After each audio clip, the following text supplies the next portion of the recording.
cricket Portugal.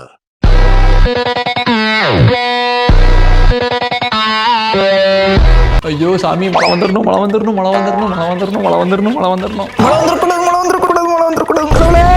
A few moments later.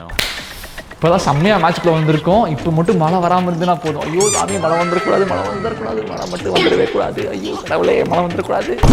மழை வந்துடணும் என்ன இவனும் கடவுளை வேண்டிட்டு இருக்கான். மழை வந்துடணும். கருத்தர் யாருக்கிட்டே ஃபேவரா இருப்பாரு. மும்பைக்கும் ஜிடிக்கும் மலையில் நடந்த போராட்டத்தில் என்னென்ன விஷயம் அந்த ஹிட்டே, என்னென்ன விஷயம் அந்த ஷிட்டே, என்னென்ன விஷயம் ஒரு கொட்டே அப்படிங்கிறத பார்த்தலாம். வெறும் ஒரு 156 ரன் சேஸை இவ்வளோ இன்ட்ரெஸ்டிங்காக மாற்றி விட்ட மழை தான் வந்துட்டு இன்னைக்கு ஆக்சுவலாக ஹிட்டு. ஆனால் நாங்கள் ரொம்ப ஸ்ட்ரிக்டான ஆஃபீஸர் அப்படின்றனால உண்மையாலுமே யார் ஹிட்டு அப்படிங்கிறத பார்த்தலாம். மழை பெய்யுமா பெய்யாதா, மேட்ச் நடக்குமா நடக்காதான்னு இவ்வளோ பெரும் போராட்டத்துக்கு அப்புறம் ஒரு ஓவரில் 15 ரன் அடிச்சா 2 பாயிண்ட் ஜிடிக்கு அப்படின்ற சுச்சுவேஷன் வந்த உடனே தீபக் சஹார் ஜிடியை ஜெயிக்க வைக்க ரொம்பவே கஷ்டப்பட்டாரு. ஆனால் அவர் எவ்வளோ கஷ்டப்பட்டாலும் ஜிடி பேட்ஸ்மேன் வந்து நாங்களும் கஷ்டப்பட்டு தான் ஜெயிப்போம் அப்படின்னு ரொம்ப கஷ்டப்பட்டு ஒரு 15 ரன் அடிச்சு கொடுத்த ராகுல் டெவேட்டியா மற்றும் கொய்ட்ஸே இன்னைக்கு ஹிட்.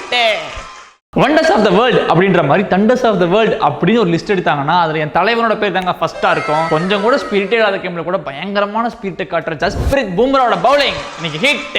ஜிடி வந்துட்டு இன்னைக்கு மேட்ச் ஜெயிச்சதுக்கான காரணம் எம்ஐயை வெறும் 155 ரன்லயே ரெஸ்ட்ரிக்ட் பண்ணது தான். ஸோ எம்ஐயை அவ்வளோ லோவா வந்து ரெஸ்ட்ரிக்ட் பண்ண சாய் கிஷோர், ரஷித் கான், பிரசித் கிருஷ்ணா, சிராஜ், கொய்ட்ஸின்னு ஜிடியோட பவுலிங் யூனிட்டே இன்னைக்கு ஹிட். சரி, என்னென்ன விஷயம் இன்னைக்கு ஷிட் அப்படின்னு பார்த்தோம்னா வில் ஜாக்ஸ் கையை தவிர ஒருத்தர் விடாம எல்லாருமா ஃபெயில் ஆன எம்ஐ டீமோட பேட்டிங் யூனிட்டே இன்னைக்கு ஷிட்.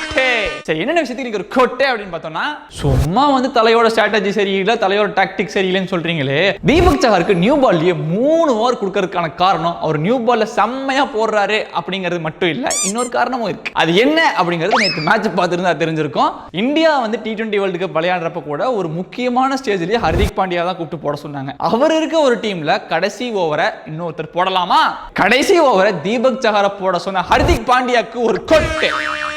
சரி, ஒரே ஒரு ஓவர் 15 ரன்னுக்கு போட்டா மேட்ச் ஜெயிச்சிடலாம். அங்க என்னென்னலாம் பண்ணலாம், ஸ்லாட்ல போட்டு கொடுக்கலாம், ஒரு நோ பால் போடலாம், கடைசி பால்ல ஒரு ரன் தான் வேணும் அப்படின்றப்போ எங்க ஸ்டெம்புக்கு பக்கத்துல போனா கலெக்ட் பண்ணி அடிச்சிருவோமோ அப்படின்னு பயந்துட்டு நடு பிச்சிலே நின்று கடைசியில ரன் அவுட்டையும் கொட்டை விடலாம். ஸோ இவ்வளோ விஷயத்தையும் ஒரே ஓவர்ல பண்ண தீபக் சஹாருக்கு ஒரு கொட்டை. ஸோ இந்த மேட்ச்ல உங்களுக்கு என்ன விஷயம் ஹிட், என்ன விஷயம் ஷிட், என்ன விஷயம் கொட்டை அப்படிங்கிறத கமெண்ட்ல சொல்லுங்க. ஆச்சி பாதாம் ட்ரிங்க். ஆச்சி பாதாம் ட்ரிங்க் ஒன்னு வாங்கினா ஒன்னு ஃப்ரீ.